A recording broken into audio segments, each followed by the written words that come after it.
1. What do you mean by the term small talk? What topics are usual topics for small talk in your country? Which of the following do you think are likely reasons why the British talk so much about the weather? Read through the text to check your answers. 1. Children are taught at school how to discuss it. 2. It gives people something to talk about with others. 3. It is an easy way to start an argument with people. 4. The British climate is extremely violent. 5. It has helped create the British way of life. 6. Its changeability has affected farming and industry. 3. Match the words in A and B to make collocations from the text. Then match them to the definitions AJ. A. 1. Some to natural. 3. Miss. 4. Global. 5. Weather. 6. Cultural. 7. Daily. 8. Deeply. 9. Come. 10. Diary. B. Be the point. Identity to light it up. Warming. Embedded patterns. Keeping reserve. Routine. Definitions. A. Form a strong and central part of something. Increase in the temperature of the Earth's atmosphere. C. Noting down observations every day. D. Characteristic tendency not to talk about one's feelings. E. Describe the main points in a few words. F. Become known to the public. G. Characteristics that distinguish one society from others.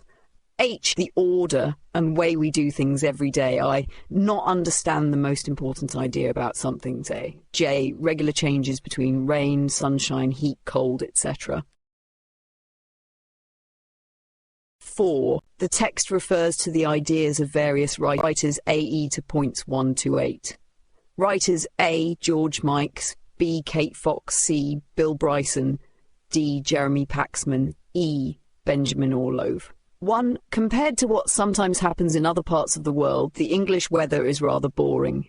2. The English sometimes talk about the weather when they can't think of anything else to say. 3. By the end of the 18th century, the weather was becoming a common topic of conversation. 4. Conversations may appear to be about the weather, but in fact they are not. 5. Everyone in England needs to have something to say about the weather. 6. The English sometimes use the topic of the weather to begin a conversation. 7. The English weather is interesting because it is not predictable. 8. The English have been interested in their weather ever since scientific discoveries were made about it. What do you think? Which do you think is the most convincing reason why the British often talk about the weather? Why? What other topics would be acceptable for small talk with a stranger in Britain? What would be unacceptable? Why? In what other ways might climate contribute to the national character of a country? Project. Think about conversations in your country. Write an article about them for a website for visitors to your country. Include information on appropriate topics for small talk, topics that should be avoided, when and where small talk is appropriate and acceptable, any differences between age groups, regions, etc.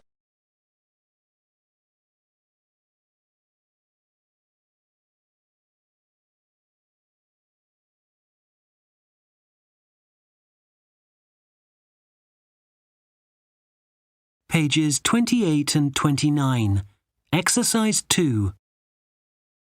Just making conversation. It is commonly observed that when two Englishmen meet, their first talk is of the weather. The 18th century writer Samuel Johnson famously remarked. This is often the case today, but what makes the English as a nation obsessed with the elements?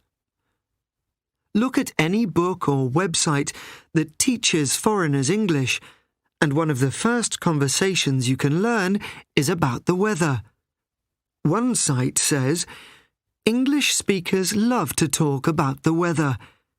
Learn the proper vocabulary and expressions, and you will find it easy to start a conversation anytime and anywhere with anyone you meet.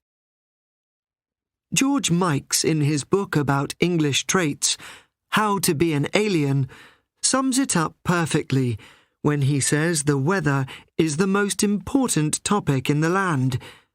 an ever-interesting, thrilling subject that you must be good at discussing. The Irish writer, Oscar Wilde, suggested another reason why people might discuss the weather.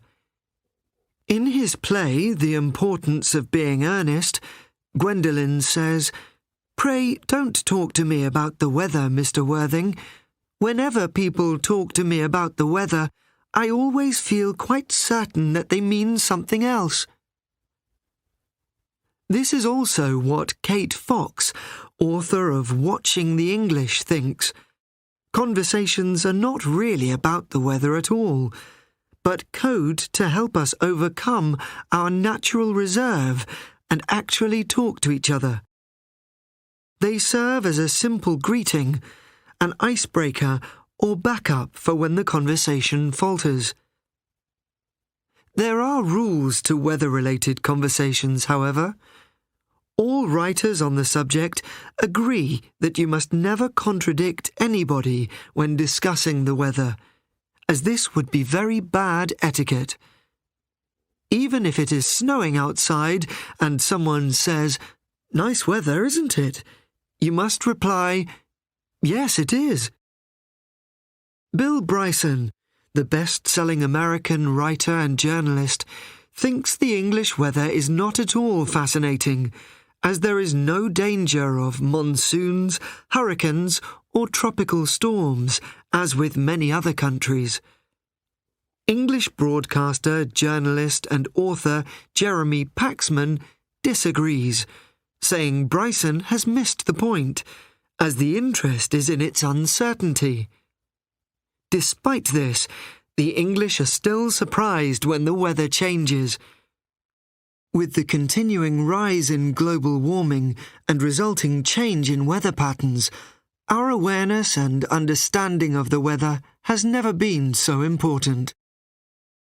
Is there more to talking about the weather than passing the time of day? Throughout history, the weather has been both dreaded and respected for its influence over living creatures. Not only does it control our moods and activities, but it has also played a role in England's cultural identity, concept of time, and economic development. The weather is such a big part of our daily routines that many of us forget how much this powerful force shapes our customs. Benjamin Orlov, in his book Weather, Climate, Culture, writes that ways of thinking and talking about the weather have become deeply embedded in the English national culture, and that many of the things one hears about the weather reflect uncertainties about England's identity in the modern world. Orlov goes on to say that aspects of the English preoccupation with the weather relate to the country's experiences during the last few centuries. For example, modernisation during the 18th century Enlightenment, a movement that placed importance on scientific truth and reason about the universe, where new ideas about the national climate came to light. In this period, there were the beginnings of revolutionary growth in agriculture and industry, which brought a new awareness of the environment, and the English acquired a sense of their national weather, its peculiarities and regularities, and its role in the life of the nation. By the late 1700s, according to Orlov, the weather started to be catalogued through diary keeping and journalism, making it an everyday affair. This public weather was talked about in many different social situations, becoming comparable with fashion and news. So, the next time someone talks to you about the weather, remember, there's a lot more to it than it might seem.